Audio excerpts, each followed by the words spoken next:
Welcome to Happy Hour with Ruth and Roxy. It's a good thing she knows her names because once again I forgot. But yes, she's got a lot on her mind these days. Yes. To be fair. To be fair.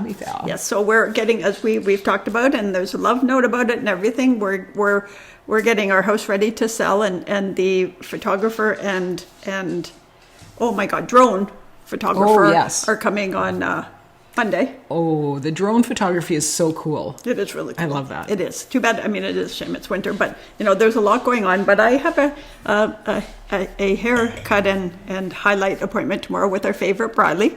But it's probably the worst timing I've ever had for a haircut because bless his little heart, Paul is kind of freaking out about everything.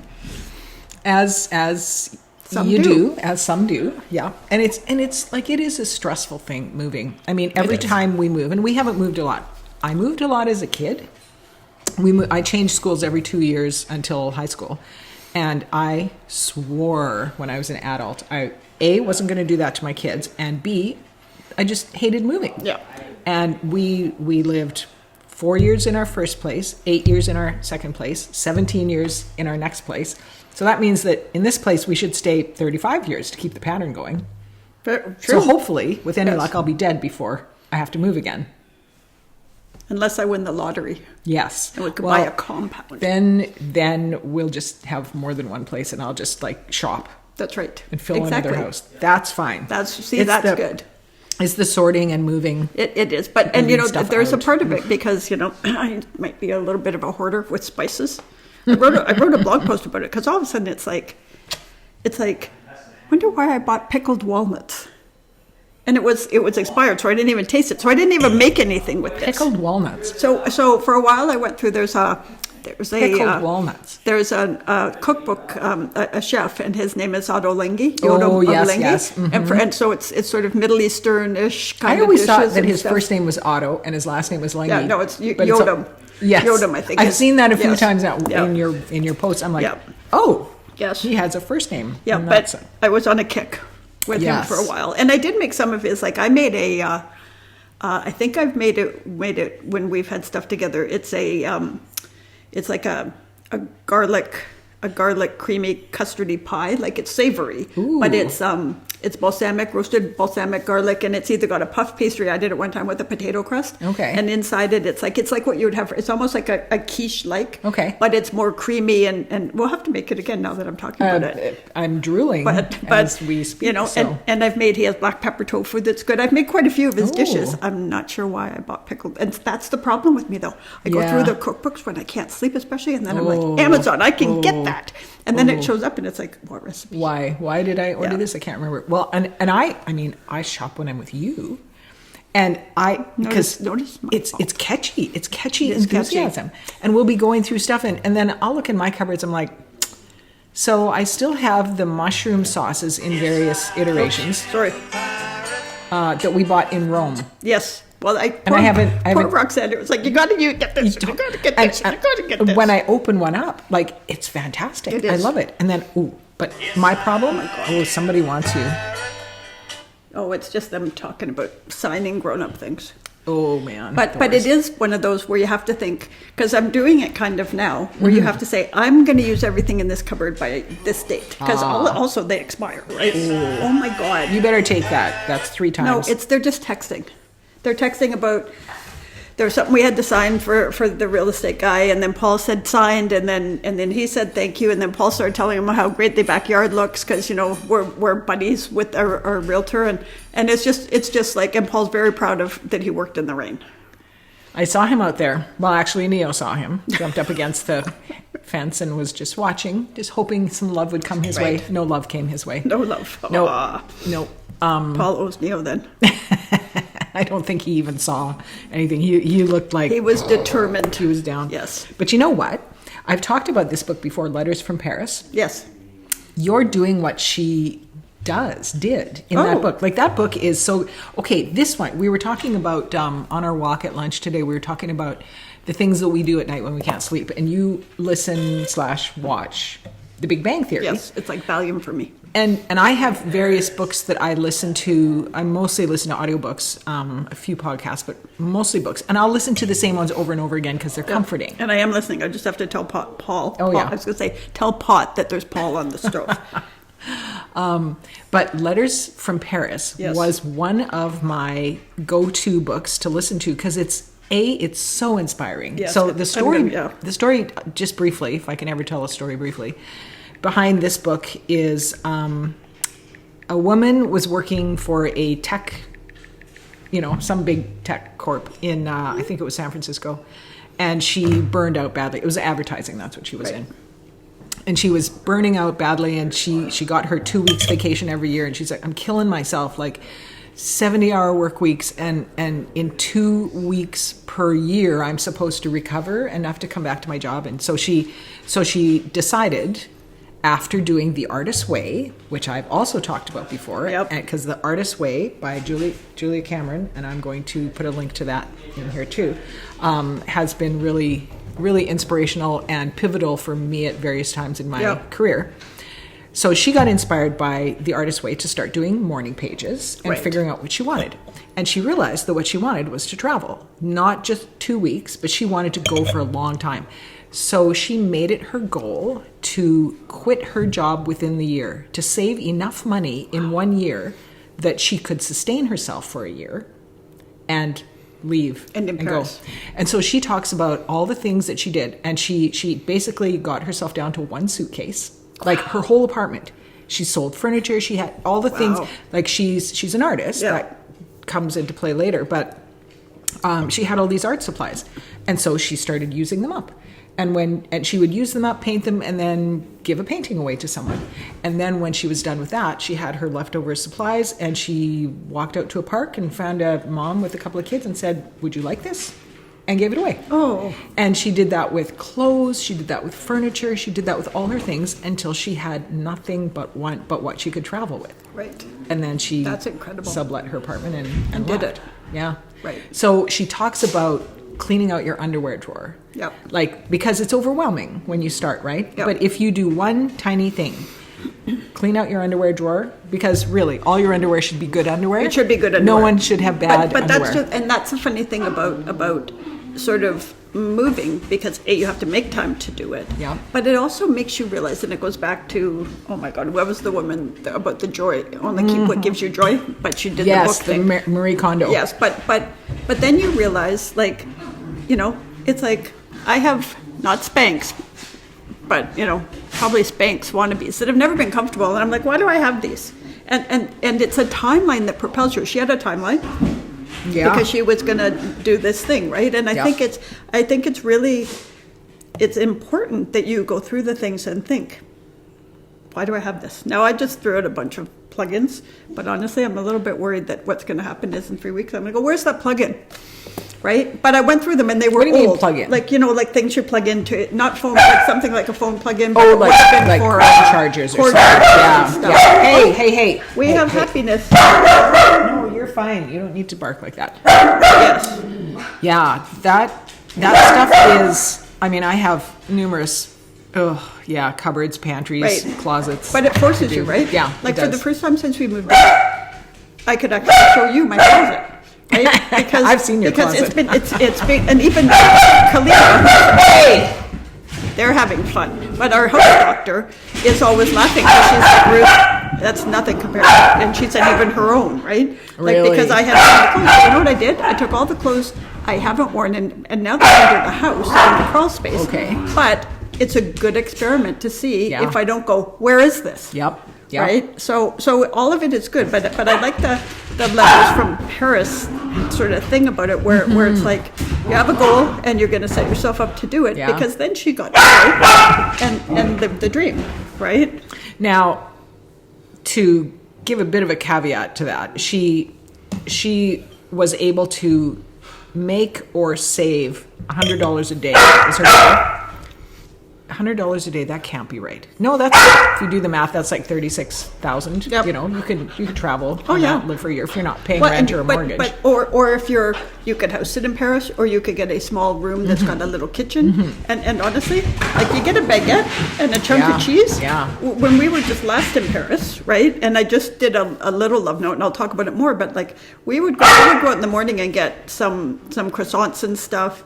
And we would have cheese left over, and we would have that for breakfast and lunch that day usually because you go out for one meal. Well, that's just it, and you could do that, and we were doing it mostly because we're there in December and it was rainy, and we wanted to go like to some really nice restaurants. But the other thing is we had this great little Airbnb, and it was fun to sit there and be a part of it, or to go to the cheesemonger guy and go, what should we get today? Oh yeah, right. Recommendations. Like that's and when you so ask, people are so kind, right? Yeah. Like it's like, you have all these cheeses. What do I do? What's I gotta check. Okay, she's checking the dogs. I'm going to talk while she's gone. Is because it kind of goes the letters from Paris. But I'm doing these love notes, which I think some of you have seen, and I really had fun. Like I've had fun in the last few days. And Roxanne is an exceptional editor. Like every time she makes them better. But the other thing is, I'm always like, I'm not sure what you meant here, but I'm pretty sure in this one you had a drink. But there was one where she sent it back to me, and it was from Thailand. And she sent it back, and she's like, this one took a bit of work. And it was like, yeah, I was like 4 Mai Tais in when I wrote That's it, man. awesome. That's so much fun. But like, it's like I just wrote a bit about Paris, and I'm going to write more, but it was like, it took me back there. Like, walking into the cheese shop and the smell of it, the baguette. So we had a... Oh my gosh, I just edited that one today. Right? I love it. Right? It's like you walk by, and every 3 blocks there's a great what do they call them, patisserie. Patisserie, right? Yeah. And it's like in the morning they're in there, like you can get baguettes at like 6 a.m. right? And I get up early, so I go walking, and I tried 4 or 5 different ones around, because it would be like, oh, I've done that one, let's go see what smells down there, right? It was so, oh my God, we'll have fun. Yeah. And we'll stay in the same little place, so you can meet the brothers across there in the little restaurant. That sounds really fun, actually. But it is, like, the love notes are a little bit, they're not quite the letters from Paris, because, she was in Paris and she was an artist. But the other side, it's when you write something every day, and the love notes are supposed to be about finding that moment of joy. And because, it's been a hard 12 months, and I think it might be a hard 4 years. But it's like, all of a sudden, you feel uplifted by it, right? Yeah. Especially when you got a good one. When you're struggling, it's hard. And when I did the first series, I was just doing it on Facebook. So I could say, I got nothing. What do you guys have? Right? I can't do that now. No, you can't. But I could put it up and say, hey, I'm working on a love note, and I'm struggling for tomorrow's. What do you guys got? Right? I could do something like that and then copy their things, right? Maybe because it's not quite as interactive as it used to be, although since you've got lots of people commenting, but visits to the website, I didn't put up a few, and I didn't push them out. We're getting about 200 visitors a week. Wow. And it went down to about 75 when I hadn't been posting, and now it's climbing back up, right? So people are going to it. Yeah. I just have to give them a channel to comment. Yes, right. We just have to give them, because it's through happy hour that I'm doing these love notes. Yeah. Yeah, so there should be, because that's on the blog. Anyway, technical. But if anybody has any ideas how to get it to be more interactive, we can. Right, and we'll have to double check and see. Can they comment on when we put it up? They should be able to. Yeah. So, but yes, so the other thing we have, you have things, but I have things. We have food. Let's start. We have food. We're going to have a little tasting party. Yes, Ruth brought yummies back from Thailand, and she said a while back, she's like, I got cool stuff for you to try. So I'm just going to show you some of these things. The first one that I have to try, because I'm really excited about it. Oh geez, is that the anchovy thing? This is the bag. The only reason I would buy that is for her. Peanuts mixed anchovies, and peanuts. Did you try them already? No. Well, I tried one peanut, and it wasn't much. This is a little dried anchovy. I love anchovies, and I can see that I'm a little worried about setting my mouth on fire, because I can see some little hot spots. See some little peppers. There's little red peppers in there. This is what they look like, and this is a little anchovy that I pulled out. Okay, if she likes that. I have my dog's dried sardines. I'm just going to put some batter on them for you. No, don't do that. Wait. You better hope that wasn't pepper. They're not as anchovy-ish. No? As they could be. Look at your face. And like, I really try hard to like fish, but I really only like halibut fish and chips fish because everything else tastes like dirty socks. No, this is really super mild. Like it doesn't taste fishy. It tastes. Break off a little tiny piece. I'm scared though, just so you know I'm really scared. See my eyes? I have crazy eyes. Here, teeny tiny piece. It's not fishy. It's more like the peanuts. Peanuts are sweet, right? Sugar on it. Yes, that's it. The peanuts are. Oh no, there's fish. Okay, I didn't get that. Ugh. There's fish in there. Well, there's supposed to be fish in there. Yeah. Okay, let's move on to the lobster. Okay. Yuck. I like those. Oh my God. But they need more anchovies. How are we She friends? now needs. How are we friends? Spicy lobster. Spicy lobster flavored Lays. stacks. And they're Lays. And they're Lays. Which I'm stacks. Is that a thing that we have here? I think yes, they have them here. Oh, is there? Okay. It's the knockoff of Pringles, right? Yeah, but we don't have that this flavor here. Oh no. Okay. And you should have seen people laughing at me because you put these in my carry-on, right? And so I'm guarding my carry-on. People are like, is there something fragile in there? Smell that. It smells like lobster. Well, lobster's a bit... Well, it smells like fish. It does smell like So fish. that's what you're smelling here. So you might not like these. Yeah, you go first.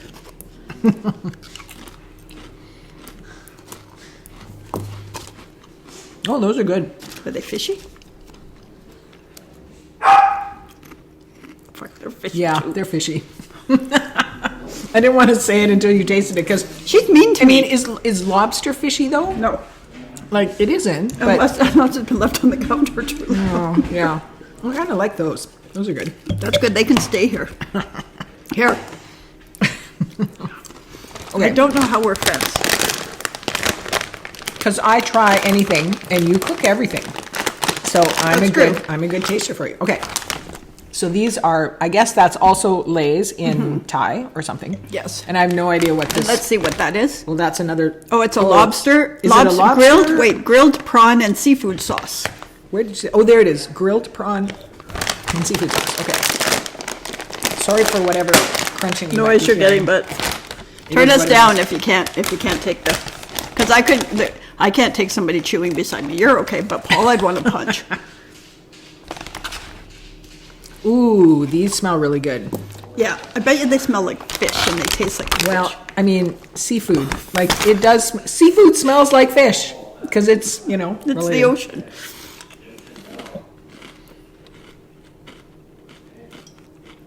Oh no. Okay. What I like about these is the fish part. What I don't like is the seafood sauce part because it's kind of sweet. Oh wait, they show two different things. So maybe one is. Oh, let me see which is which. How do you know which is which? I don't know, but that's important. Taste it. Fishy or not fishy? It's like the other one. No, it's gross. There's some flavor that shows up partway through. Yeah. That's like metal. That's a hard pass. That's a hard pass. Yeah. Thank you for that. Ray can try that. He likes weird stuff. He does like weird stuff. That's true. Okay.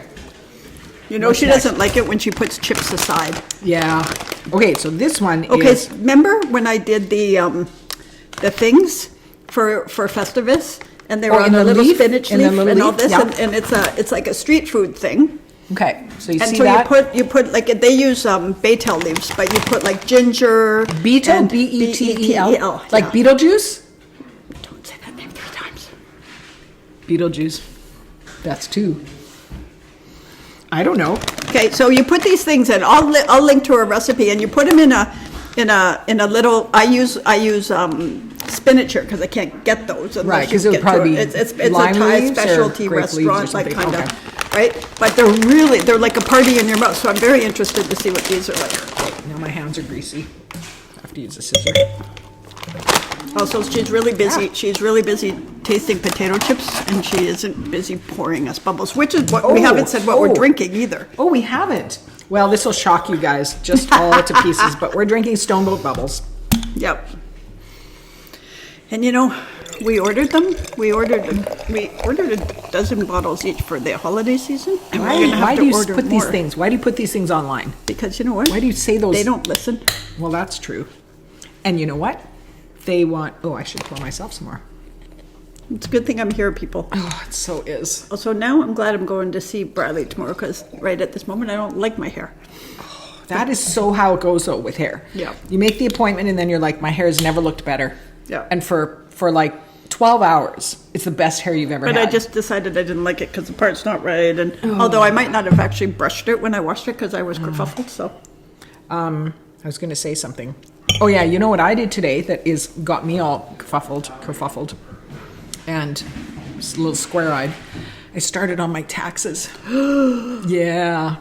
So I got the easy part done, which is the part that I kept up with all year, and that's like income statements and It's stuff. a start, though, right? It's a start, and then I have not kept up with my expenses since about March. So it's going to be ugly. We got through AHA, right? We got the list of stuff that from the company cart. We got the list from first it goes to our bookkeeper and then it goes to the accountant people. And I got this list of about 30 items, and it's like all these charges are on Ruth's Visa. Where's the receipts? And I had them all. And mostly it was Amazon, and it's like office supplies and all the things. Hi, handsome. Neil loves me. He's like a big cuddly monkey, but it was like, so I had to sit there and go through Amazon. You're gonna like these. I don't love them. Well, But they won't taste like they're not fish. at all fishy. Not at all fishy. But there's some kind of green flavor in there. That's probably the Baytel leaves or whatever Yeah. it is. No, those are good.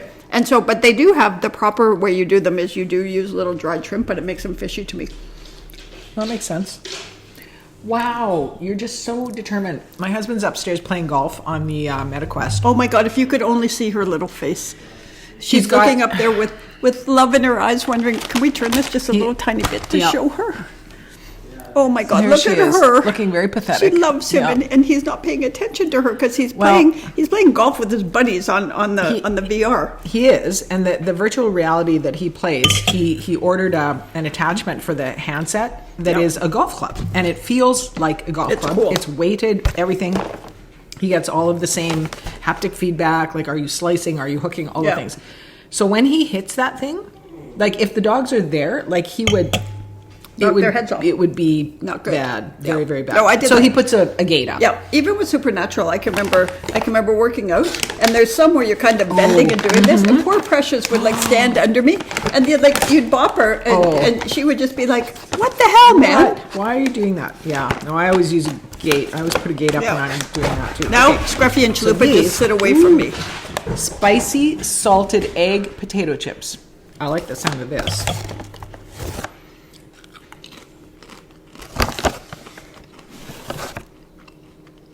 I want to see her face first. Oh, they're definitely spicier than the other stuff. Ooh, yeah. Wait. Oh, Oh, they're spicy. that's gonna get the nose running. Oh. Okay. Also, It doesn't taste like anything. just tastes like It just spice. tastes like heat. I get a bit of Dangerously addictive. you know that like when you like pickled eggs. That's a bit what I kind of get. Like there's a little bit of I pickled don't or taste something any in egg there. in there. I taste egg. anything. When we had our family Christmas with my mom and dad at their social room in their complex, my brother my parents supplied the food. They had a caterer come in with all the Christmas stuff. And then we all brought desserts and appetizers. So my brother bought marinated eggs. And I love eggs to begin with. That sounds like it's an Asian dish, It is an isn't it? Asian thing. Yeah, my brother spent 19 years in Taiwan teaching English. Ran an English school down there and met and married the love of his life there, and now they're back. And so we get this great Asian influence. That's great. Sometimes. And these were like, they're hard-boiled eggs, and then you immerse them in. I got to get the recipe from Yeah, him. that's 'Cause, cool. Yeah. They smelled great. Oh, That's just awesome. delicious. But you know that's not what those are. No, but I do. There to me, there's a layer of I like that because I like spice. But there's a layer of eggy like I like pickled eggs also. But also, you know what? Have you ever made pickled eggs? No, but no, and I keep buying the big jars. What? And then Do you? well, I actually bought one with you like about 6 months ago, and then haven't opened them. Open them, and I want to taste one. Okay. Because I love it because I think it's because way back in the day when I was first old enough to drink, like real pubs in the U.S. would have pickled eggs and pickles, right? Yes. And my dad ate pickled eggs, so I got exposed at a young age. But you know what? It was really funny when we had Festivus for Christmas Eve. Somebody brought oh my God, what are they called? The eggs that you cut in half, the ones deviled eggs, right? They went so fast, right? Everybody loves deviled eggs. Everybody loves deviled eggs. You know what? They're easy to eat. Yeah. It's a one bite thing, as long as you're not talking to somebody. Yeah. You know, you or can put two half bites, an egg, yeah. or 2 bites. But if you're the polite. other thing is like it's 1 bite for me. But there's a technique to them because I make egg salad like for lunch sometimes, and either I undercook by a little bit the yolk or I overcook it so there's that gray thing around it. Yeah. Right? And it's like you need to know how to perfectly cook the egg. Okay, you know what? I'll put a little plug in here for the Instant Pot. I have 2 of them. I have a small one that my husband uses to cook his oatmeal. Every morning he cooks oatmeal, and it's the only thing he uses it for. But he can put his little Pyrex thing that's exactly the amount that he wants, whatever. So he does that, and then I have a regular size one that I don't use it that often anymore. I used it more when I was, cooking for kids and stuff. But eggs are perfect in there. Awesome. They make the perfect boiled eggs. And apparently, I haven't done this, but apparently you can do like potato salad. You can cook the eggs and the potatoes at the same time in there, and then you just have to peel the eggs and chop stuff up. Pot. See, because one of the things we've been talking about, and we're going to do this out of the earshot of Roxanne's husband, but I got one of those red light face masks, and we're gonna do a little, like, I just started using it, so I'm gonna take photos all the way along and do it, but next time maybe we'll do this over at the other house, because Ray will mock me, but I kind of look like Jason from Halloween, right? But it's really cool, and I have a or bigger Silence of the Lambs. Yeah. I have a bigger red light thing that I use for my back, and we all have little ones that have really worked for me. Yeah. And I have one that I've done with, because I tend to jowl up. Yeah. I can feel it's tighter already, and I've only used it twice. Or it's my imagination, but either one, I don't care. Totally. Right? Totally don't care. But I'm going to take pictures. It's a little bit like teeth whitening, right? Like the last time I got my teeth cleaned, I told myself, every time I get my teeth cleaned, I'm going to do teeth whitening so that they're always kind of staying their best. Well, I missed the last one. So I got an appointment in February, so I'm going to order my kit and start again. And I found that it had an immediate effect, and then not really much after that. But whatever. But you know what? I'm not getting veneers. I don't want to do any of that stuff. But you know what it does for me is I do the teeth whitening, and it feels a bit better, and I feel a bit more confident. And then what happens is I floss a little longer, and I brush a little longer. Yes. And especially red wine, so it's like, then I get in my head that every time I have red wine, winter often, is that I brush for an extra 5 minutes, because red wine and coffee, you know what I mean? And then they're just staining. But it's a good sort of thing because you can do it every 6 months. Because I had a long talk with my dentist about doing it professionally. Yeah. And he's like, your teeth are kind of straight. Like, you don't need, you don't need to pay more. Yeah. Right. And so he said, do it every 6 months. But for me, every 6 months is about when it really starts to wane, where it's like, oh, I'm just going to floss quick. Right. I'm just going to brush quick. Yes. And then all of a sudden, smack, you're back. Totally. Yeah, absolutely. Okay. Yeah, that'll be fun. So we're doing something else now. Oh, yeah, what are we doing? That one. This one. So these are called, real Potato Stix. Black pepper flavor. The most fun I got lots of sort of like little packages of stuff that to make tom yum soup and stuff. Oh, look. And little packages on the inside. Oh, they are little packages.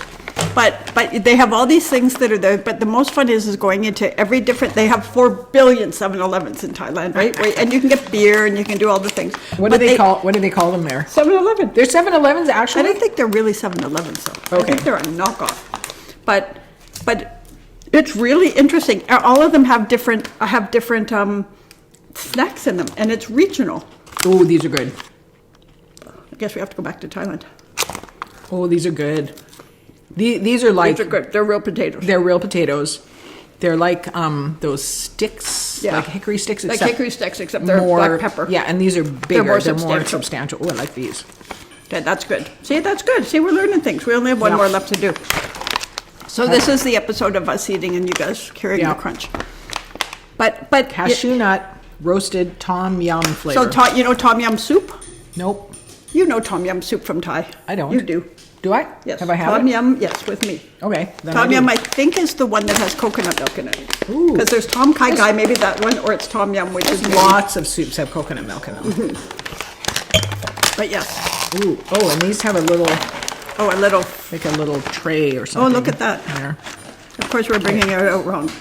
But isn't it fun to go to different places and to try the snacks that they buy, right? I really like it when I see her face and she's not figuring it out. I like cashews. Mm-hmm. I like most nuts, actually. What are you doing? You know what? There's a kaffir lime leaf influence here, and I love kaffir lime. Absolutely, yep. There's little bits of it in the... Oh, no. I opened it upside down. I got it. You can't have that. I didn't open it upside down. I don't know why this little piece of packaging is in here. It's confusing. No. Somebody got paid for it. It doesn't take a lot to confuse me. Well, also, it's just too much packaging. It is. But those are okay. That's good. I like that. Yep. Yeah.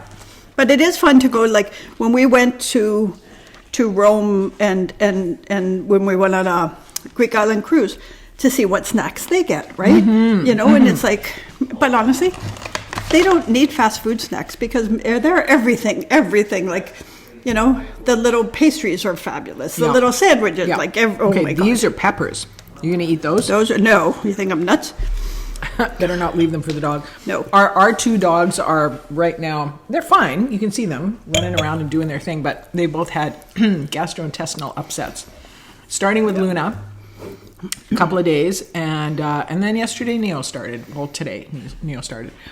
And so this is my little plug for, are your dogs vaccinated? Even if they're old, are your dogs vaccinated? Yes. Do you know where they are? Okay, good. Okay, just for the record, we go to your old clinic. Well, I know, but I don't know. No, they are absolutely. And they message us because it's about time for them to go in for the whole thing, right? Yes, good. And they were both just in within the last 6 months to do their teeth and stuff. Yeah. So they're well looked after. Also, for Paul and I, we're fortunate enough to be able to take them proactively, right? That we can afford that. But the other side of that is taking them proactively saves so much on the other end, right? If you address stuff early and you get them vaccinated, and we had to get their teeth done, which was partly on us, but partly because they're rescues and we don't know how they started, right? Because honestly, we've never had dogs whose teeth went bad, right? And Chalupa, because he's old and, whatever. But it was really interesting to me because it was like, oh my God, I need to learn how to brush their teeth. Well, God help me now because Chalupa doesn't have many teeth left. Yeah, that's no fun. I've said that with every dog. Oh yeah, this one I'll brush their teeth. Nope, never do it. Nope. But our dogs chew sticks and stuff. Yeah. So these ones I think will be okay for a while. But Ray's point was, it could be parvo because they both started with throwing up and then they had diarrhea. Right. And parvo, I mean, I came up in the years when parvo. I remember parvo. We lost the kitten to parvo. Probably wasn't parvo, but it was something similar, the feline version of whatever it was. But parvo's deadly. It's deadly for puppies. I was working at the vet college at the time, and we had an entire ward, like 12 kennels devoted to parvo. And you had to go in, don special, restricted area stuff, dip your feet in disinfectant, and then they mostly died. It was awful. But his point is that they've been vaccinated. They have all their vaccines. It doesn't mean that they can't still, if they're exposed, they can't get a mild dose of it. Mild sickness episode of it. So, but that's all of it. Like you see online with misinformation. And it probably isn't parvo, but that's just it. But they're vaccinated. So, but it's like any preventative. Doesn't mean you're not going to get it. It means you're not going to die from it, right? It's like the COVID, because I see the misinformation out there, and it's like, oh yeah, my neighbor was vaccinated and he still got COVID and it was bad. And it was like, did he end up on a respirator?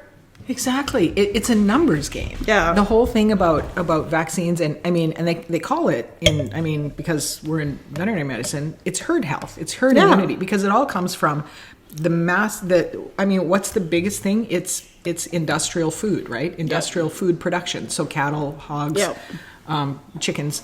It's about how can I keep the most of them alive for the least cost? Yeah. And that spreads over to human health and small animals, you know, and everything. And it really does go to get the vaccinations. It might not like just because you get a flu vaccination doesn't mean you're not going to get the flu. Totally, it means you're going to get a milder version of it, or you get a different version because they do their best guess with the seasonal flu. Like we're gonna work off what everybody had last year, and then maybe that's all they can do, right? That's all they can do. But there must be still, and I don't know this, so I have to be careful. But there must be still some protection. If it's not the same strain of the flu, you still have some protection, except for parts of it. You know what I mean? Like there must be some like that because it's like COVID. They keep updating it so that it's for the next version of it because the more people that don't freaking get vaccinated, the gene it mutates. It's just like antibiotic exposure, right? Or what are the overuse of antibiotics? If you don't kill the bug completely, and this is why they say finish your antibiotics when you get them. Yeah. Because if you don't finish your antibiotics and you say, "Oh, I'm better. I'm going to stop now because too much drugs bad." So then those little bits of virus or bacteria that you have left in you, they don't die because you didn't kill them all off. So what do? They get stronger. They mutate and they become something else. That's just it. You have to think of them as little things that can like a transformer, right? If you don't get them all, they'll do this. And the thing is, take all of the precautions. And so I'm a little bit worried about the avian flu. We have a kid out here in the Fraser Valley, I think it's a young girl, 10 or 11 or 12. Hey, she's going to be okay. Okay. But she had avian flu. So there cross species. There's only about maybe, I don't know, less than 100 cases worldwide where it's crossed. Yeesh. But it's crossed. Yeah. So somebody on Facebook, and I want to check this out. Now we get a thing called Fresh Prep. Big shout out to Fresh Prep because they're fabulous. They are fabulous. And we will tag them in this because anybody within the Vancouver and I think Vancouver Island and maybe Alberta can get it. But we get eggs from different areas, I hope, from there. But somebody put up 4 eggs and they were being funny on one of the Chilliwack pages. Yeah. And they're like, the last 4 eggs in Chilliwack, $1,000. So what may happen, right, is that eggs are either hard to get or very pricey.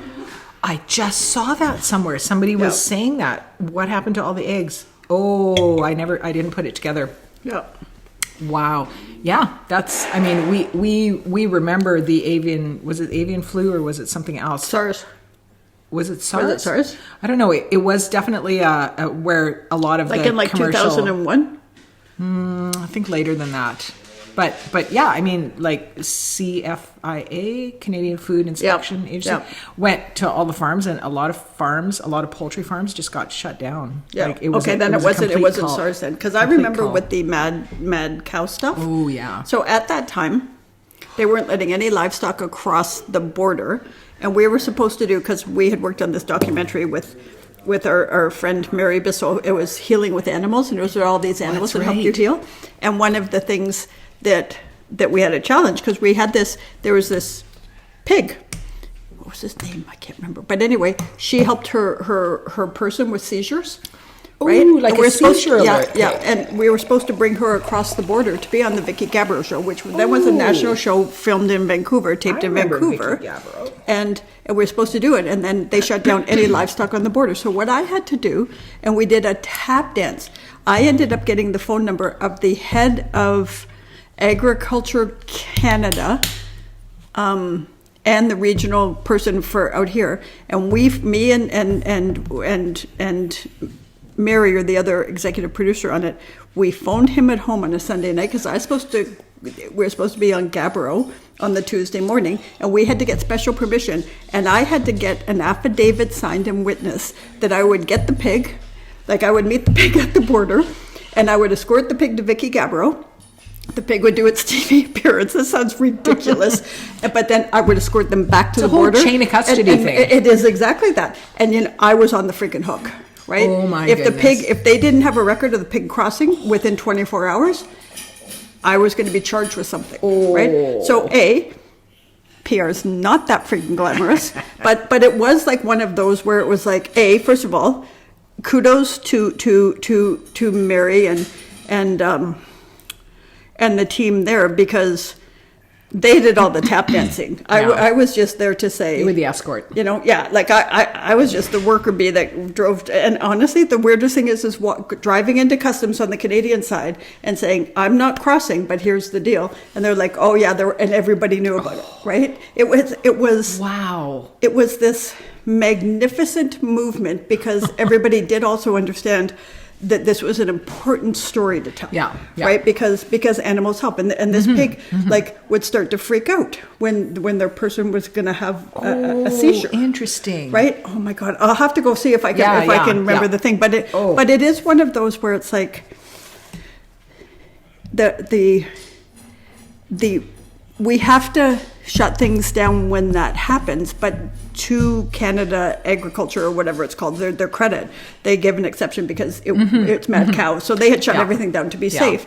But you know what? I'm a little bit worried it's the next pandemic, and if we don't take it seriously, right? Yeah. Like even in looking at houses, there's a couple places that are kind of not country, but country-ish, but they have little like urban chicken coops. Okay. And we're like, nope, because you don't know how long it stays. Right. Yeah. There's a part of me that would love to have chickens, because to produce your own eggs, and chickens can be fun. Yeah. Right? They're smarter than you would think if you walk into a, battery barn or something. No, you can't. You can't do that. But like individual and some chickens, of them are loving. Yes. Oh, they know their people. Well, and even in the what do they call them? The fryer, whatever, the barns where they're. Oh, right. I think she wants out. But you're right. So let me just do a little PSA. If you're gonna have chicken, don't buy the ones that are freaking battery farmed, the ones that never see the light of day. First of all, it's not good for you. It is terrible they are still sentient beings, and this is going to put me on a rant. These are things, get it, pay a little more, and make the chicken last longer, right? Like it is what they do. So I read a blog post, I don't know, 3 or 4 years ago by somebody, and I think it might have been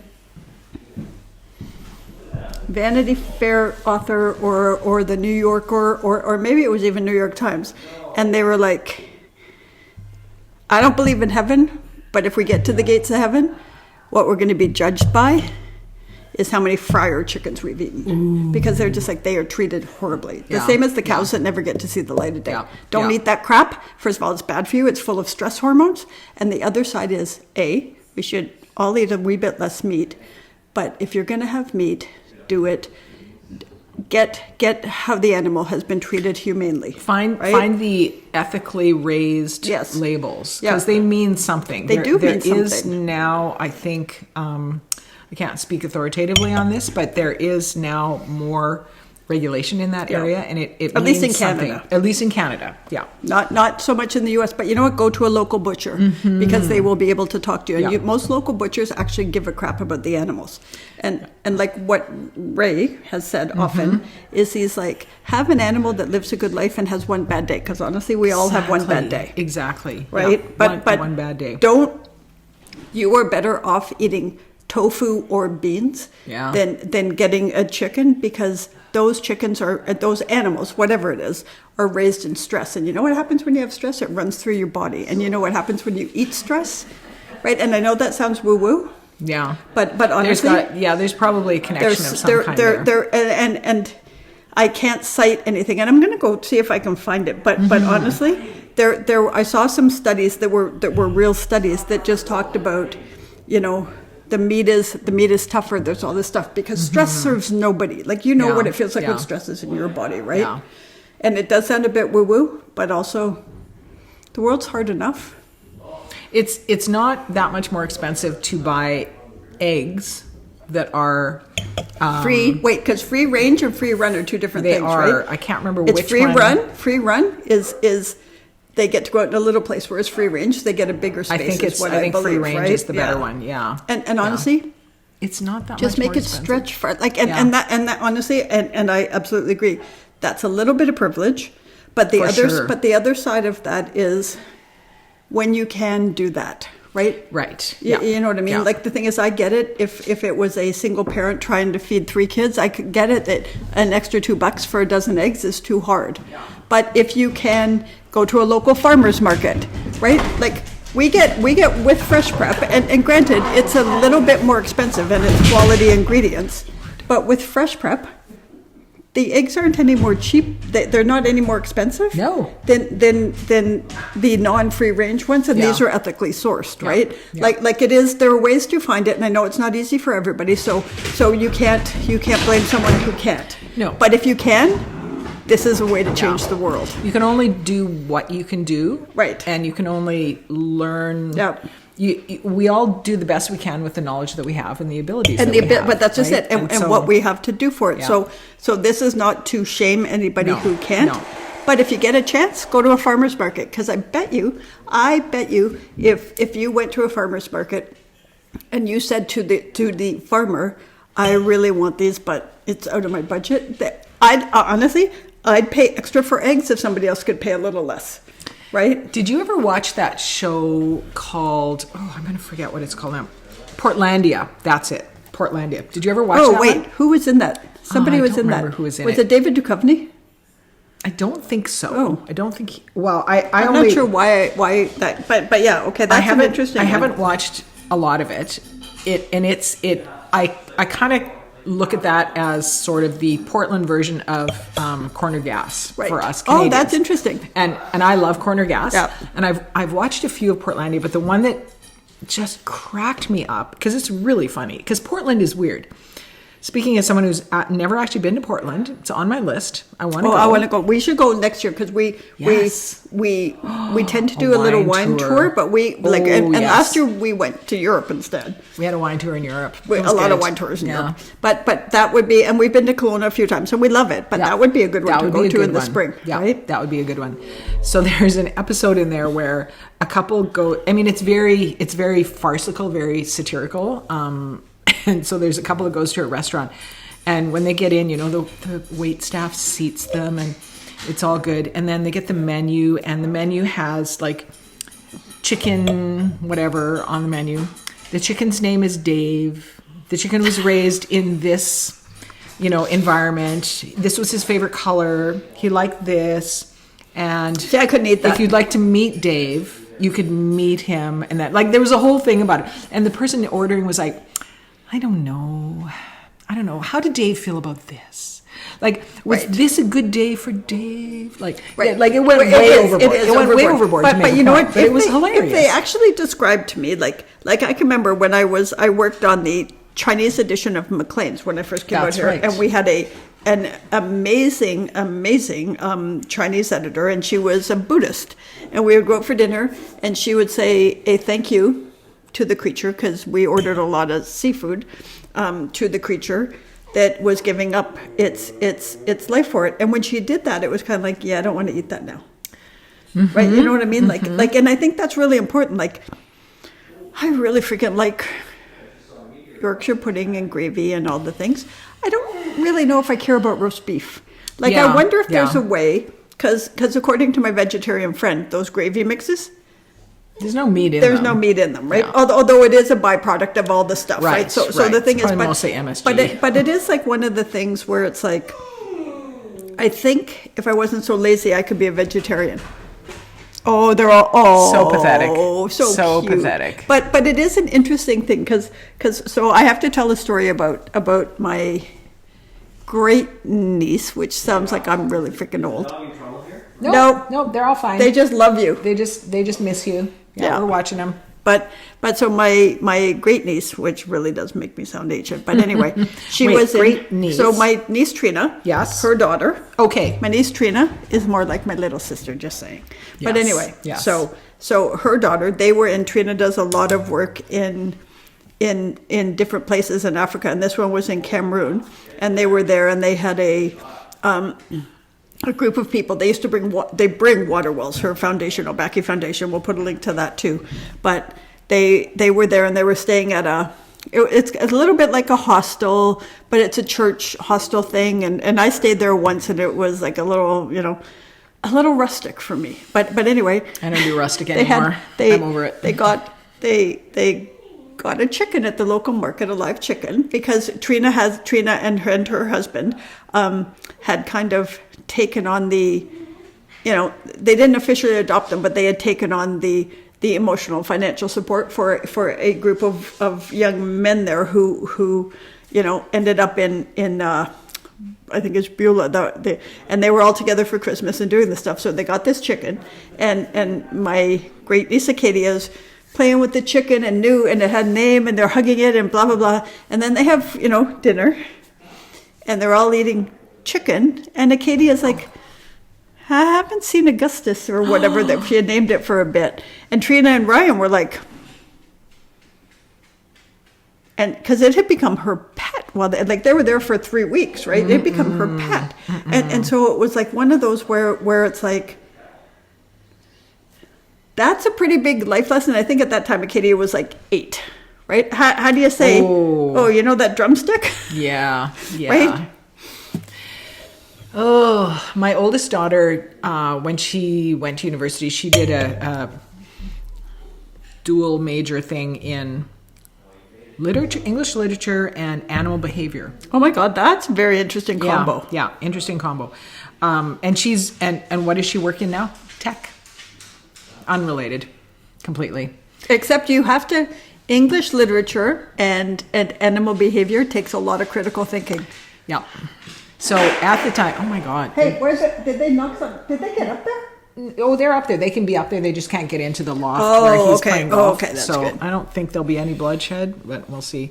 But she went vegetarian in that period. I think she still is mostly. She eats maybe a little bit of meat, and they don't eat a lot of meat in their family anyway. But she was at that time very, very adamant about, and she was never preachy to anyone else. Right. But it was her decision. It's like, no, I know what happens on the killing floors in a pork slaughterhouse. Yeah. And I can't eat that. And I think about like our middle daughter's partner was over with their 2-year-old. Oh, so much fun. And so exhausting. And so Christmas. Cute. He's so cute, man. For a little while. And Levi's a chef and he loves to cook. And so he had me get a porchetta. Yeah. Yes. And made it. And it was delicious. And I also don't eat a lot of pork. But because he makes it and he knows what he's doing, like everything he makes is delicious, right? Luna. But I think the flexitarian approach. So if you can go, because I know you got it from Fraser Valley Meats, which is a very ethical place, right? They know where the meat comes from. Yeah. Like I have to say during I'm trying to think, it must have been something happened and there was a recall, and we either get our meat from like our like bigger meat purchases. I might buy. You don't buy a lot of meat. We don't, and mostly it's chicken. And Paul, he used to like shrimp, except now he's decided shrimp causes cholesterol. Well, it does, but it's not that. Like, but if he likes fish, so I get him fish. But there was a point when something was happening, and we either go to the St. Lawrence Market or Granville Island. St. Lawrence is Toronto, which is where I grew up. Or we go to Fraser Valley Meats or a real butcher. Yeah. So when stuff was happening, and I forget what it was, because we were out here, I called and they were like, "You're good. Here's the farm it came from." Right? Oh wow! Like just knowing that, and because we don't always like, we'll eat, I don't know, chicken maybe twice a week, beef. If it's once a month, I'm surprised. Yeah. Paul eats a lot of fish, and I don't actually care, so I'll eat all the other stuff. Yeah. Right? Because I don't like fish. Yeah. Which is really too bad, because it is really too bad. It's good for you, and it's like they're still sentient, absolutely, but on the brain power scale of things, they're lower down. They just are. Well, that's just it, and it's healthy for you until you watch My Octopus Teacher or whatever it's called. Right? I have a hard time eating calamari now. Yeah. Right? I really have a hard time because they are really sentient beings, and the other, but you know what? I think as we go forward, so we don't eat a lot of pork, and that kind of started when I found out that pigs are like a 3-year-old or a dog, right? The brain power of them. Yeah. But the other thing is, I'm a hypocrite because I eat bacon. But I think flexitarian is a good way. And again, if you do it ethically, yeah.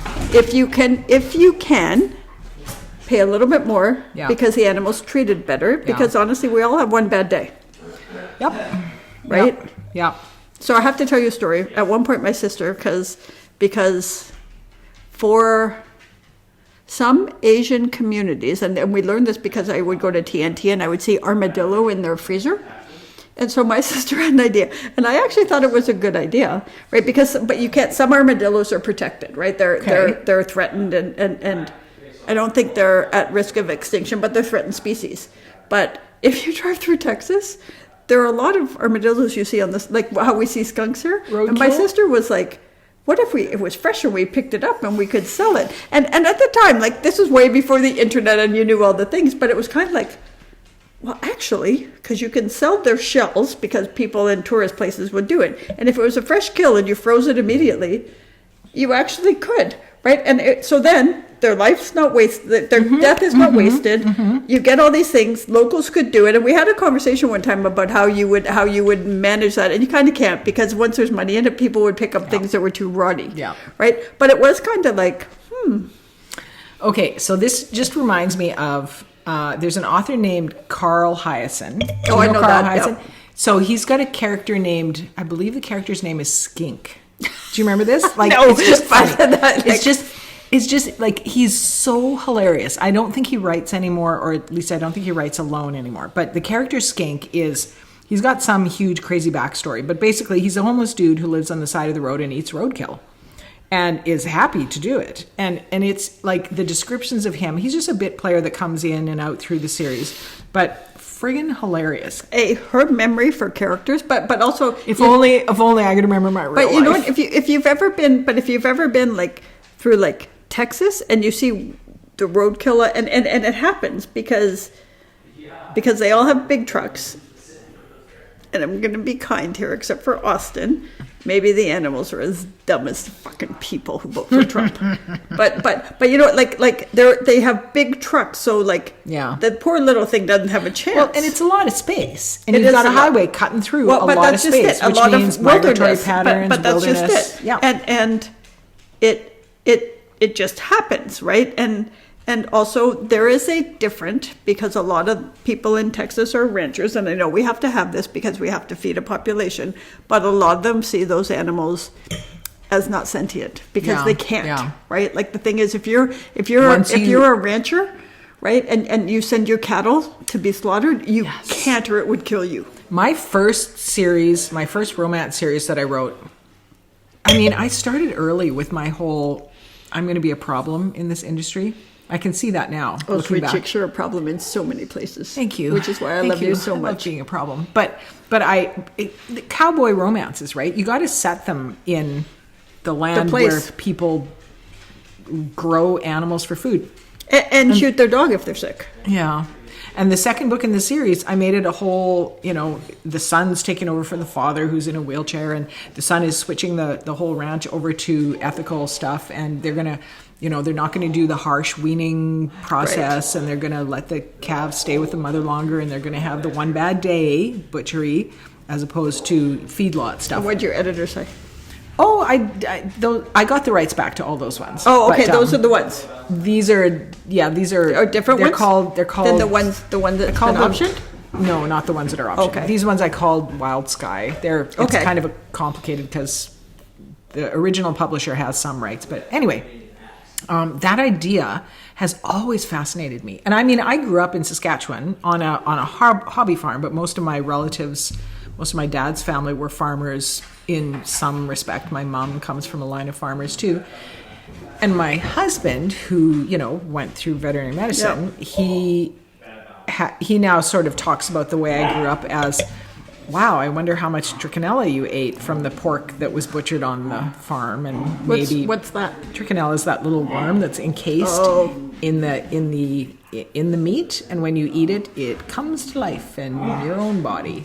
So, like, commercially farmed, it's screened for all that stuff. Right. But on a farm, right, when you're growing it yourself, and this goes back to the idea that, like, I'd love to have my own chickens, but I would probably just have E. coli or salmonella probably all the time. Because I don't know the safety stuff. But that's so there's a guy that's a big inspiration, and he's called backyard chickens. I'm gonna have to look it up, but he's a guy that's made $1 gazillion. Like, well, actually, he's made a good living, not a crazy amount. But I'm gonna, because it's one of the things. Is he the mobile chicken guy? No, he tells you how to have, in the places where you're allowed, how to have backyard chickens and do it ethically and with integrity, but also what do you got to feed them, what do you got to do to set up, can you expect, and all that. Yeah. So my friend Moppy and his partner Rose, and my fairy goddaughter Melanie. Anyway, they had chickens for a bit, but they had, oh my God, that kid is cute. We'll put up some photos of her. That kid is cute. But they had for a while, but they split their time between upstate New York and Hawaii. Hard life. But they had chickens, and I kept sending them things to dress up the chickens. And Moppy was like, stop personalizing them, right? But they just wanted eggs. They weren't gonna, because Moppy's been a vegetarian. I met Moppy, oh God, 40 years ago. Wow. He's been a vegetarian as long as I've known him. Okay. But does he eat eggs?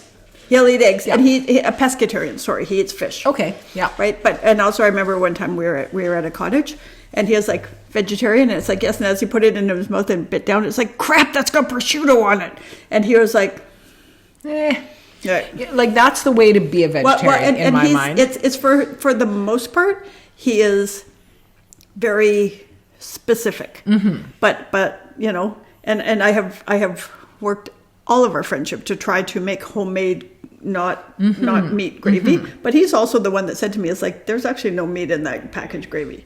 Yeah, but you know what I mean? So he isn't fanatical about it, but he is very dedicated. Yeah. Like, I've never seen him, like, I think it was him that said one time we went to McDonald's and he got a Big Mac without the meat. Okay. Because you get the flavor. You know what? It wouldn't taste a lot different. Right? Like the thing is a big part of that. And Moppy, I'm going to make you watch this one and tell me if that was actually true. But also, they had these chickens, and some of them, they were pretty chickens. Like, the fancy ones.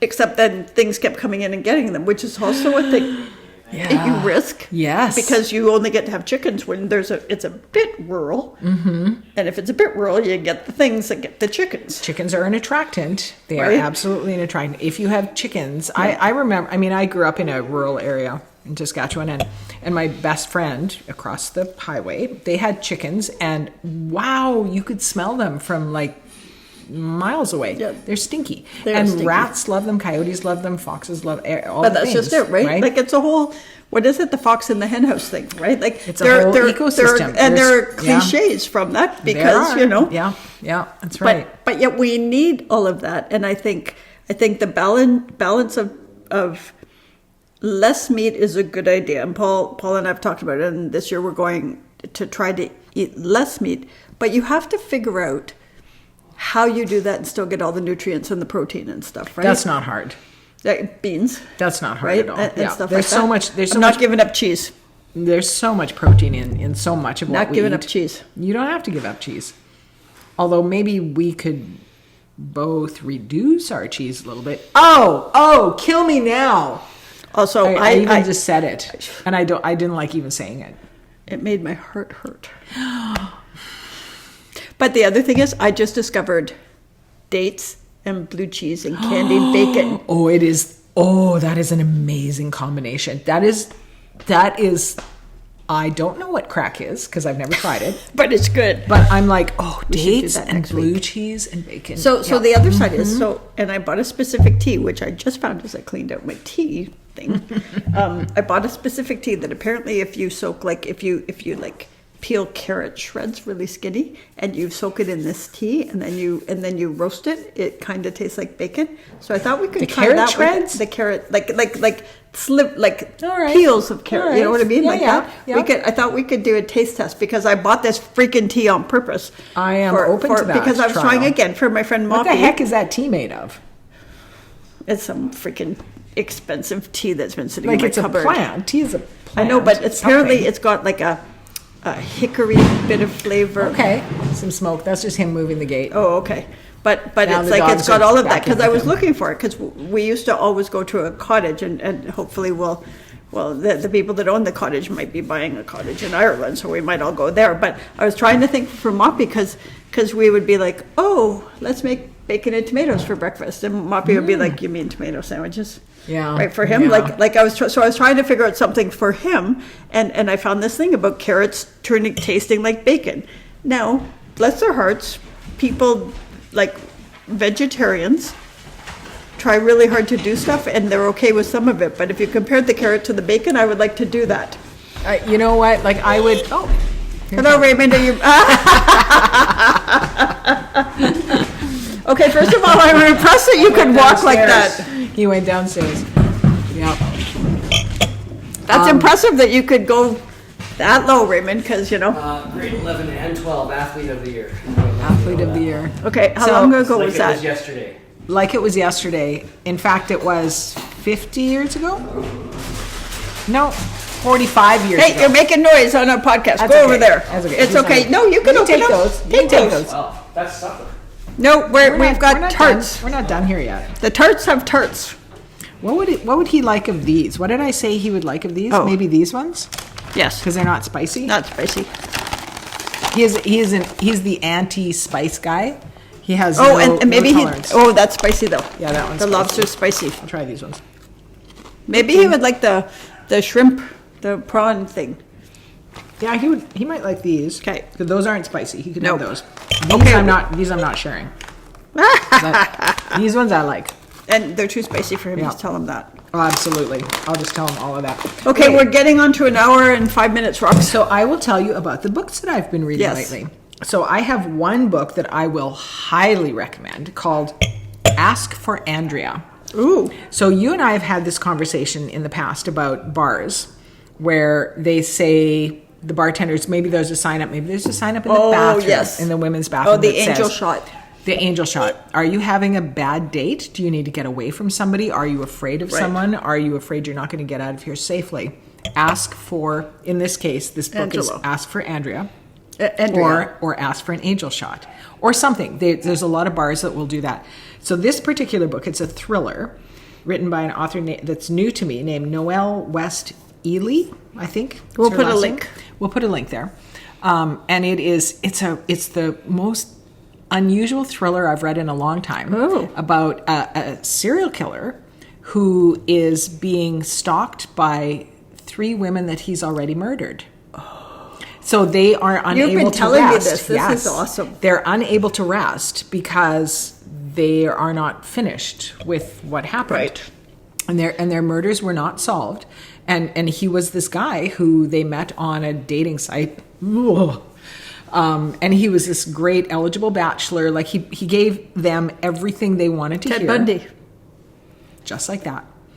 And then they went on these dates and they didn't come back. And so you're in there's some time shifting that goes on because they're, obviously you didn't kill them all at the same time, but there's a woman in jeopardy, and then there's these 3 women in the past who are at various states of wherever their consciousness goes. But they're unable to rest until they find each other, and then they work together to, prevent something bad from Right. happening, or to, help someone else escape, or there's lots of things going on in that That's book. cool. But you know what was really interesting to me was it presents a vision of what the afterlife might look like. And there's a great deal of emphasis on memory and how when you die, all you have left is memories. But you then have access to the memories that other people that you were emotionally connected to their memories as well. And that's how they eventually find their way into the the thing. afterlife. But it's a really good book. That the whole part of women protecting other women, the threat of a man who is determined to do stuff and determined to get away, and determined and really good at living a lie. And so it's great. I really like that one. I stayed up a little too late watching that, reading that one. Nope. And then That's fascinating, though, hey? Especially in it's a this good world, one. because I Yeah. know lots of people that met their person online. yeah, Right? Yeah, same here. And But it's also a scary thing. Like, you also Yeah. hear the horror stories. Well, and it does talk about that a little bit, because the women all have friends, right? And they're all, many of them are doing whatever they can to be safe, like, okay, I'm seeing this guy, they're texting with friends. oh, we're going home. Everything looks good. He's the needle in the haystack that we're all looking for in the online dating. He's the needle. And then he wasn't. So anyway, it's really relevant, right? Really relevant. Right. Okay, before you go to your next book, I have to tell you a little story. Okay. Way back, and it was before internet dating, because I'm that old, I worked for a magazine in Toronto called, oh my God, I'm going to forget what it's called. Toronto something. And it was like... Toronto Life? No, it wasn't Toronto Life. They were too classy to have done this story. But it was, I'll find the name of it, because I actually, cleaning up my office today, found a whole bunch of old magazines that I have articles in, and it was like, oh my God. You have a clip file, right? I have a little clip file. Oh my God, you need a big clip file. But anyway, this magazine, and this was back when you put personal ads in the paper, right? Yeah. So they had me first answer some, and then I put one in, and I met people. So this one fellow, and so always my editor... So you did this as part of the assignment. As part of the story. So, but always my editor went with me to wherever we were meeting. Like, I was perfectly safe. Yeah. But one of the biggest one that stands out for me, this guy, and he seemed really interesting, charming, all of the things. He told me he was 6'2", an athlete, and blah, blah, blah. When I showed up, he was sitting at the bar. Now, he had 2 prosthetic legs, but he was about 5'3", right? I don't care about if he had said he had prosthetic, I would have still met him, right? But it was everything he said. He was about 40 pounds bigger than he said he was, because a personal ad, there's no even photos, right? Right. But there's all this stuff, and I walked in, and I was like, not your description. He said, would you have met me? And I said, I think I would have. And he said, well, most wouldn't. And I was like, but what do people do then? Yeah. Right? And we had a conversation. He said, most of them feel sorry for me, and I got laid. And it was like, oh, asshole. Ooh. Right? Like, and honestly, I might have still, because he sounded interesting, right? But he said, might have still what? I might have still met him, right? Okay. Because if he said, you know what, I have 2 prosthetic legs. I was in an accident, but here because in his thing it was like I read and I do this and he was interesting. Yeah. And then it turns out none of that was true. None of it. And so we did this whole thing, and this was back before internet dating, which is way easier to bullshit people. But everybody I went to meet, and I was really like, it was like you can't put pictures, but it was like, I'm this, I'm a size, back then I was a size 8, which was, kind of good, like this is who I am. Yeah. This is what I think. And I mean, you paid more for how much, and I mean, they were paying for it. But it was like, you got these people, and some of them were married, and some of like the bullshit out there. So when I hear people that come and say about internet dating, and it's just like, I completely get it, because it's even easier now. Yeah. Because back then, you had to pay a lot of money to do that. Yeah. Right? Yeah. And now it is so easy to steal somebody else's. Like, I feel bad for people, but yet I have had, like, our really good friends, Jeff and Kelly, they met online. Yes. Right? And it worked. Right? But they're really authentic, honest people. And it would be interesting sometime to have Kelly back. Kelly, our fashion person, stylist. Style by Kelly. But to ask her what the horror stories were. Yes. Right? Yeah. Because I never had to be afraid. I knew my editor was at the bar. Yeah. Right? Yeah. But it's like, what if you were so naive? Yeah. Right? That you thought it was okay to tell them to meet you at your house. I have heard through a couple of service providers that I became close to, a massage therapist person that I haven't seen for a long time, and another esthetician. And when you're having something done, it's intimate. So you talk about stuff, and these were single women who were very much wanting to be mothers and wives. And being in a good relationship. Yeah. And the stories they told, like, this is what we did during our time together. It's like, okay, so who did you meet this week? Oh, you won't believe this. And inevitably, it was some friggin' story that I'm like, are these people real? Like, I couldn't make that shit up in a book and have it be believed. And you know, like, when I was young and single, and I had a lot of musician friends, and I would go to honky tonks and other places they were playing. So I always had somebody to protect me, whether it's my friend Lindia or Jim Foster or all these people, right? And you're always there. but at least when you get a spidey sense when somebody's bullshitting you in person, right? It's different online. And you know, it's one of the things where it's like, I see how people get taken advantage of, because we're all, most women, perhaps not me and you, but we're raised with this, you're going to find the guy. So let me talk about that spidey sense for a little bit. So having raised 3 girls, I learned a lot when my kids were small about the idea of owning your intuition, owning your feelings. Like I did a lot of reading at that time, and you know, like how do humans work? I got little humans like on my scorecard here. I got to figure out how they work. How do you raise a good human? So I did tons of reading, and one of the things that really struck me was this idea of intuition. And I've always been kind of attracted to that woo-woo side of, you know, like what are we when we're not our, you know, cut and dried characters. And the idea of intuition, which I think is the spidey sense thing, we are trained out of that largely through socialization. Yep. And here's an example. And social expectations. Social expectations. Here's an example. Oh, it's raining outside. You should wear your jacket. But I'm not cold, Mom. But you should wear your jacket anyway. Okay, makes sense, because maybe it's cold, but the kid doesn't feel cold and yet wears a jacket. Okay, maybe not that big a deal. Here's another one. Also, doesn't learn the impact of the thing, right? Decision making and critical thinking, and what is the weather like, and should I?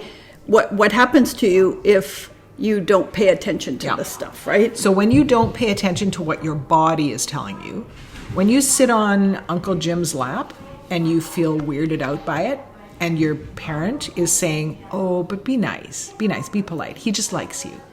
You learn to ignore that spidey sense. Exactly. You learn to ignore your intuition.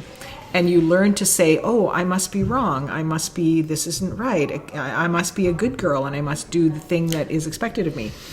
And this is where women get trained to be victims. Yep. And so I've seen lots of things on social media, and there's lots of criticism, but I've seen lots of things where it's like, your kid doesn't want to be hugged, they don't get hugged. Totally. Right? They have control. You teach them to say no. Right? Exactly. And I mean, so I remember that when my brother's kids were small, and oh my God, they were such adorable little babies, and they weren't here that often because they were born in Taiwan, but they'd come back and we'd visit, and you know, I'd play with them, and my kids were a little older at that time, so having little kids around is great, and I would pat them on their bums, because kids' bums, come on. Oh my God. The sweetest things like ever. Their cheeks. They're just so cute. I don't like that. Auntie Roxanne. All right. It didn't feel good. Didn't feel good to hear that. But you know what? They told me something. Good life lessons. And I'm like, okay, then I can't do that. It's not about me. Right, but it's not about me thinking how cute and cuddly they are. It's about their feelings and their autonomy. And good for your brother and his wife to teach them. But that's like, and that's exactly like, I think so many times about awkward situations, and we're taught to tap dance out of it instead of saying no. Yeah. Right? And now I would say no. I can remember being in my sister had a couple of roommates way back, and all of them at that time were making a lot of money, and I can remember the partner who lived with, he came into my room one day when I was changing, right? And it was like, that door was closed, and he was like, oh, I just want to talk to you. And it was like, out, and I started to scream, right? Because I felt threatened. Yeah. Right? Yeah. And so he was like, oh my God, what? So his thing then to everyone else in the house was like, she's overreacting. And I felt threatened. Like, I felt threatened enough to scream. But you know what? There were times when somebody walked in the room and I thought, oh, I have to be respectful. But that was just one instance where I was threatened enough. Right? And we shouldn't have to be enough. It should be like, don't touch me. Do you see me doing this with my legs right now? Stress. That idea of overreacting, being told that you're overreacting, that I grew up with that, right? Like that was, your that's feelings gaslighting. are too easily. If you feel something is wrong, you listen to that. And you figure it out. And maybe you're sensitive to a certain thing. Maybe you're sensing something that no one else is sensing. it doesn't matter. If you're uncomfortable, you get to better, own that. Better to be on the reacting side of uncomfortable. I can remember, so none of us can do it right for ourselves, but I can remember being in lots of, because I had a group of friends where we were all single into our 20s and right and early 30s, and at some point every single one of us walked up to the other one and said, I know you think he's cute and he's buying you drinks, something's wrong with him. Right? Like, and some of us would be like, maybe you're just jealous. And then it would be like another one would come up and say, stop being stupid, right? You've had too many beer, right? And it would be like, okay, and to my good fortune, I always listened to them, right? Because if you're with a group of girlfriends that for the most part you trust, I mean, there's always stuff, right? But if they trust you and it's like, no, it's like, okay then. Yeah. Right. And I can't tell you how many times I went up to girlfriends in bars and it was like, no. Right. You're coming home with me. If he actually wants to see you, he can see you in a coffee shop tomorrow morning, and I'm going to be at the other table because I can smell it. What is the show or the story? I'm probably not going to be able to do this right now. I'll have to think about it, but we'll have the conversation, then I'll edit this all out of the podcast. No, but we'll also or else we'll do it next time, because this is actually a really important conversation. It is, right? It really is. About even at our young age, right? We have friends that are single, yes, right, and they're on the more mature dating sites, and every time somebody, I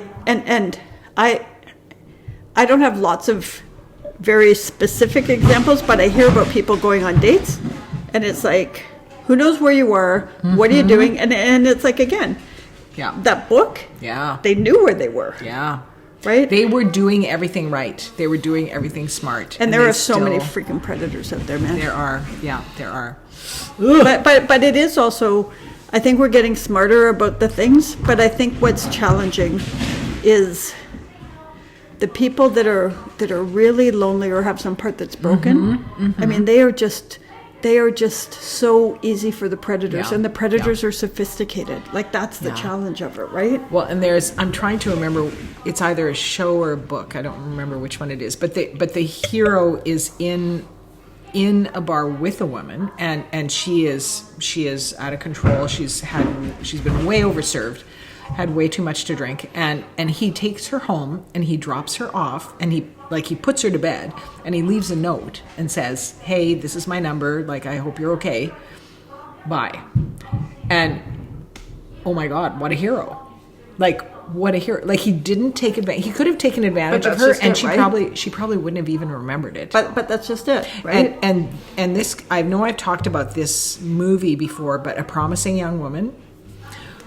Oh my goodness. Right? That one is a fantastic one to watch. If you want to see strength and revenge. Yep, it's a great one to watch. But and I think that's just it. And to be fair, as much as it happens more, right, on male predators with female victims, it also happens the other way, right? And the thing is, there are and somehow, did we not know about it back then? Or were they less able to con us because we didn't have social media? You know what I mean? I just, and I know we've gone way off topic, and but the thing is, I'm always really curious because, Ted, so this makes me sound terrible, but serial killers have fascinated me. So I interviewed. They are fascinating. I interviewed John Douglas, who was one of the first profilers. Ooh. A freaking fascinating human who started one of the I'm gonna forget what it's called. And Criminal Minds is based on that, right? The behavioral science thing, right? And when they first started, they got put in a really did get put in a basement, and nobody was listening. And also, I was a part of the commission of inquiry into the missing and murdered women. So we talked to some of the behavioral profilers that did that, and the geographic profiler who understood what was happening. And when you listen to these people and you realize even what do they call them? Disorganized ones? they're still pretty smart. Yeah. You know what I mean? And the thing is, when you listen to these people talk about, and there was it's called Mine Hunters, and it's a fiction one, right? But it's like when you see that and you see how sophisticated the methods are. Is Mine Hunters the one that actually goes through like the Green River Killer? Yes. Yeah, and it's really dark, and it's got like one of the profilers is a young and it's guy. back like in the it's like 70s or something. Like it's really retro, and it's got like the cinematography is dark. It's so my fascinating. sister put me onto that one, and that series is. It is fantastic. For the first 20 minutes, I thought, this is gross. I don't like retro stuff. I don't like 70s stuff. I don't know. Something about the clothes just creeps me out. But, I mean, I lived through it once. I don't need to see it again. Yeah. But after 20 minutes, 25 minutes, something happened. And I was all in. I loved that series. It was fantastic. It's so interesting. Oh my God. And based on the reality, and also imagine being those first profilers who had to immerse themselves because they had to prove themselves. Yeah. Imagine how the dark places they had to go, right? Like I remember even, and I only on the stand, I didn't have any personal interaction, but the profilers that were talking about Robert Picton and everything that happened, and they'd be on the stand, and part of my job, because I was a communications director, was to answer media questions and do all that stuff. But even seeing the transcripts of what was on, and I watched every freaking hearing, but it was like they had to go to they had to think like the killer. Yeah. Right? Yeah. And like, and there are people out there, like there are at any given point, there's a number of serial killers. I don't have it active in North America, right? And the thing is, women are typically the victims. And vulnerable women are typically the victims. Because I promise you there'd be bigger brouhaha if it was a bunch of blonde women from West Van. Yep. Right? Exactly. But it is one of those where it's like, if somebody can do that, or if somebody can come home and they're having a long-term affair, they have a second family, how do you trust anybody? Because honestly, people stay with people for decades and have no idea. Right? Like some of the partners, and is it that we disassociate, or is it that they're so good at separating those two things, right? Okay, so this brings up a conversation. We're going to go way over here. We are going way. But you know what, you guys can turn us off and come back. Yeah. But this brings a conversation to mind. I think somebody was talking about, it was a comment about my latest series, which talks about, a woman who was forced to give up children in the 80s. But it was the idea that we forget in our age, our generation, just how restrictive life was for women at that time. In the 70s, 80s, 60s, 70s, 80s, somewhere in there, women couldn't get a mortgage on their own. Credit card. Couldn't get a credit card on their own. If you had children, you could not get an apartment by yourself. You couldn't rent a place by yourself. So all of these so-called good marriages that lasted, they were not necessarily good marriages so much as it was there was no choice. Yeah. These women, if they wanted to look after their children, because they almost always have children, and they are almost always the main caregivers of those children, they didn't have a choice. If they wanted their kid to have a roof over their head, they had to stay with this guy. Because once you leave... So and honestly, even now, as much as we can get credit cards and stuff, but honestly, for some people of color, black people, LGBTQ, all of that, because I don't mean any disrespect. I just can't remember, but it's like there are two gay men, right? There is so much crap.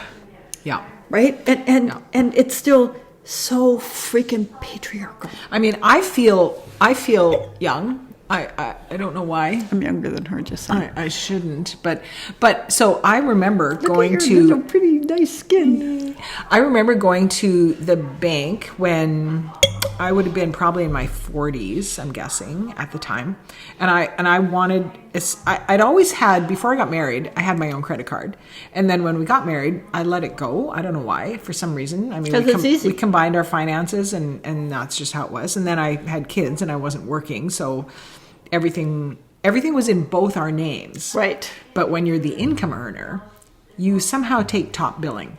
And so when I was in my 40s and I was writing by then already and, you know, starting to make a little bit of a name for myself. And I talked to my husband about it. I'm like, this has nothing to do with us. This is nothing about us. I just want a card that's only in my name. I need a credit rating. I need that as a human being on the earth. As a Canadian, I need a credit rating. He had no problem with it. We went to the bank manager, and the bank manager looked at me and he said, why? Why do you want one? And then he looked at my husband. Why does she want one? And I said, it doesn't matter why I want one. I want one. Is there a problem with this? And I got my own credit card, but I like there's a couple of instances in my life. I remember that's a big one. But we were doing renovations in the house that we left before we moved here.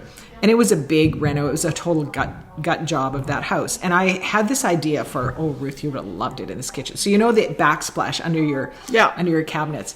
We had the way that house was situated. It backed onto a mountain, so there was kind of like just a big rock slab on the other side.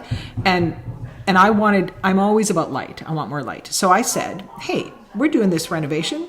You guys are already knocking out a wall. Can you put glass block in there, like, so that would let all this light in? It was so cool. I love this idea. And they said, let's not do glass block, let's do actual windows. And so we had the designer and I had this whole great thing. So then fast forward a week or two, and I'm in a room with, I don't know, 6 or 8, 10 guys, because this is the tradespeople, including the general contractor who was there. And they're all talking about what a pain it's going to be to take these walls out and put glass in there. And do you really, why? Why do you want this? Why do you want this? And swivel, all these eyes turn on me. I'm standing there. I'm the only woman in the room. And all these men, burly, jacked up tradespeople. They're like, you don't really want this, do you? And I said, I want that. Good for you. I want that. This is what I said. Why? Why can't I have this? Like, we're paying for this. Why can't you? Why can't I? It could be thicker glass. You're not like, it's not like you're going to open it. No, this is, exactly. Like, why not? And so I got my windows. Good for you. That's awesome. But for the way that I was raised did not give me that agency, right? And so that like, okay, yes, we're really going to go long on this because honestly, I need more bubbles. But you know what the thing is? The other one from the fridge. But the thing is, I still feel if they all stared at me, I might back down. And that makes me really mad at myself. Yes. Like the thing is... You wouldn't have, though. I don't know. Because if they all said, it's really hard. I'm trying to think of what it was. There was something in the last 5 years where I let something go and then I realized like 6 months later, it was like, we didn't do that because it was hard for them. Right? Like, but you know what I mean? Like I am still learning that. And I mean, I've been a mouthy human all my life, but it's like, if there are 6 or 8, it works. Bubbles. Are safe. But I haven't done that in a business sense, but I've done that in my personal life, right? Because in a business sense, I take on a persona, right? I'm the communications expert, right? It's easier to do it for others than it is to do it for yourself. But that's just it, because you're acting in a role, right? Well, and I learned that about my kids, like, because I've always been the good girl. I've always been the one who's not going to make waves, who's going to, who follow the rules, who acquiesces. Once I had my kids, I'm like, I might be, in some circumstances, the only person looking out for these girls. It's not just about me anymore. And this is so classic with, women who are leaving abusive homes or bad situations or whatever. Women will do things for others that they won't do for themselves. But you know what? So I had a very short-lived marriage when I was in my very early 20s. And it was abusive and awful. And you know what made me leave? Kicked my dog. Oh, no. He hit me all the time. And I was like, oh, I'll help him get over his anger issues. He kicked my dog, and I was like, we're done, man. Which dog was that? Oh, it was a really long time ago. Okay. Yeah, it wasn't one of these dogs. No, not one of you. No, it was a really long time ago. But it was like as soon as he did that, it was like, I'm out. Get out of here. Yeah. I'm getting a lawyer. If you come near me right now, I will get a knife. Like it was just like, and honestly, if he had come at me, I would have stabbed him. Yeah. Right? Yeah. He hurt my dog. Yes. Right? But that, and so I don't know. I've never been a parent, like a parent to it. No, it's an adjacent experience. It is adjacent. It is not, I understand it's not like as much as my dogs mean everything to me, I've never had a child, so I don't know what that is. But honestly, I think that's the thing. If you're hurting somebody I love, I will freaking take you down. But you know what? If you come at me, I'm like, maybe you're having a bad day. Yeah. But you know what? Right now in this world, and you just edited a blog post about my words for the year, right? And one of them is fight, and it's like, it's because, you know what? For better or worse, I'm going to get through the next 4 years. Yeah. Right? Yeah. Maybe my stocks won't do so good. Maybe it'll be a challenge. Maybe they'll do great, and you'll feel really bad about it. But that's just it, right? Like there's all this stuff. Yeah. But holy crap. Trans people? Yeah. The LGBTQ, you know what, the freaking entire gay community is gonna, and it's like anybody who is different than the freaking white freaking assholes in America. Than old white males. Yeah, and much as I love the one that's upstairs. No, but that's just it, right? Like there were good people. There were good white people. There absolutely But there are also a bunch of assholes who are going to try to kick out, and all of it.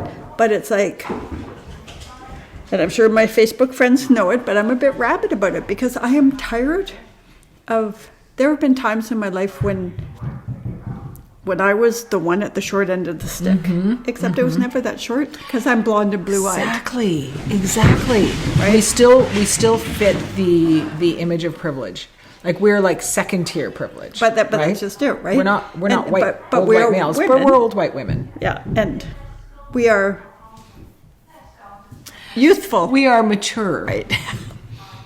I'm growing older, but not up. But that's just it. But I am like.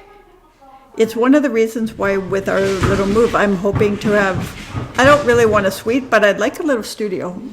So if people need to escape, but honestly, it kind of goes back to all of what we just talked about. I'm tired of women being afraid of living, right? Somebody posted today, it's like every woman you know has doubled back on where and not gone to their house because they feel like somebody's fallen. Every woman is. I used to walk with my key, but you know what the funny thing? I was director of communications at Vancouver Film School, which is at the downtown east side, and you know what? I never felt afraid there because you know what would happen? Because it's a much harder place now. Yeah. But you know what would happen? I was kind to the people who lived who were what I forget what now. Experiencing homelessness, right? Yeah. Is I would always I'd be going to get a sandwich and if there's somebody outside, it's like, can I get you something? Yeah. Right? I would do it. People would walk me to my car. And back then, honestly, it's like I was living on a float home and I was by myself and it was like one of those where it was like, I got $20, but I can give you 10. And they'd be like, really? And they weren't gonna, and it would be like, I'll show you, this is what I have in my wallet, dude, right? And they would walk me to my car, and they would be in the parking lot when I got there, and it's like, we made sure your car was safe, Ruth, right? Because there were so many good people. But you know what? I looked them in the eye, and I had a conversation, and it was like, oh my God. Yeah. There were times in my life, I was never close to being homeless, because I could always go home, or I had somewhere to go, right? People that were close. Yeah. The only difference between me and somebody who's homeless is I had somewhere to go. That's right. Right? That's exactly right. And the thing is, most of those are not the people that are the scariest. Yeah. Who's the scariest is a man with freaking power. Yeah. Right? Exactly. In my experience. I want to go back to something you said earlier. What did I say? So, one of your books had the kid that went to the ranch and she was a vegetarian. Is that the series? No, not this series. No, that's the very first series that I wrote. Oh, okay. Yeah, Because that was interesting. Yeah. Yeah. Right? To have a kid go to a ranch that, you know. Yeah. There, right? Conflict, right? I mean, she falls in love with a rancher. And yeah, so that's Anyway, that is the leveling up of what you do to romance, right? You know what I mean? Because there's social, like, and when you were talking about your books and books that do that, I was thinking, and it was like, what book is that? What book is that? And it's like, you want people to go, oh, that's a different approach, right? Because honestly, I love romance. And you know what happens? Sometimes I buy the same book. Because it's not necessarily memorable. No. Right? Because it's enjoyable, but not memorable. Yours pissed me off. Look at what just happened. Okay, you are, and we are going to end this because we're almost at 2 hours. Oh, but you know what? You are the most genre-wide. I have a short attention span. Oh, but that's not true, because every time we walk our dogs and she says something about, I read this book about 5 years ago, and I'm just like, I don't remember the book I read last night. Like, but honestly, you have I think we should add to our blog things like real book reviews by you and send people to them, and I know that's a lot, but honestly I've never seen, like, I have, if they don't have a cell phone, I'm not reading it. Okay, we have to say goodbye now because he's coming looking for food. He probably is, yes. So we're at, oh good Lord. Oh yeah, this is a long one. Yeah, another long one. What are we grateful for, Rox? I'm grateful for Raymond, our friend who's going to help Paul de-stress. Yeah, that's a pretty tall order right now. It is a tall order. I am grateful for Raymond too. He's a good human. He's feeding the dogs right now. He is a good human. He puts up with us. Yeah, and right now our dogs aren't feeling well, so he's doing all of the things to make all them the feel stuff. better. So but he's good, and he is going to help Paul de-stress because it's tough. It's tough getting ready to move. It's awful. It's awful. But anyway, so what do we want more of, Ruth? I would like more happy hours that Forever, last for 2 hours. Forever and ever. And what do we want less of? Less bullshit. Less bullshit would be awesome. You guys, thanks for being here with us. And staying for an hour. You know what? Maybe watched it in segments. We don't care. Watch it in segments. Okay. We will see you soon. Have a good weekend. Thanks for coming. Okay, bye.